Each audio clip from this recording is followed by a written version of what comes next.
Hi friends, எங்கள் ஊரில் இப்போ தான் மழை லைட்டாக விரிச்சிருக்கு. ஆனாலும் வானம் இன்னும் நல்லா இருட்டிட்டு தான் இருக்குது. சரி, அப்படியே எங்கள் வீட்டில் என்ன சாப்பாடுன்னு பார்த்துருந்தீங்களா? நேற்றுள்ள பழைய சோறு கொஞ்சம் இருக்கிறதுனால இன்றைக்கி சின்ன பாத்திரத்தில் தான் சோறு பொங்கியிருக்கேன். நல்லா சுட சுட ஆவி பறக்குது. அதுக்கப்புறம் கத்தரிக்காய் கூட்டு கொஞ்சம் வச்சுருந்தேன்.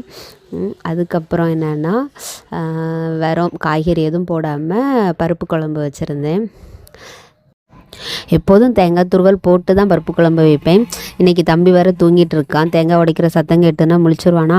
சரி, அதனால சரி இன்றைக்கி தேங்காய் துருவல் போடாமல் வைப்போமேனு வச்சாச்சு. அதுக்கப்புறம் அப்பளம் பொரிச்சிருக்கிறேன். அவ்வளோதான். கதவு ஜன்னல்லாம் பூட்டிகிட்டு இருந்தால் கூட வீட்டுக்குள்ளே குளிர் தாங்க முடியலை.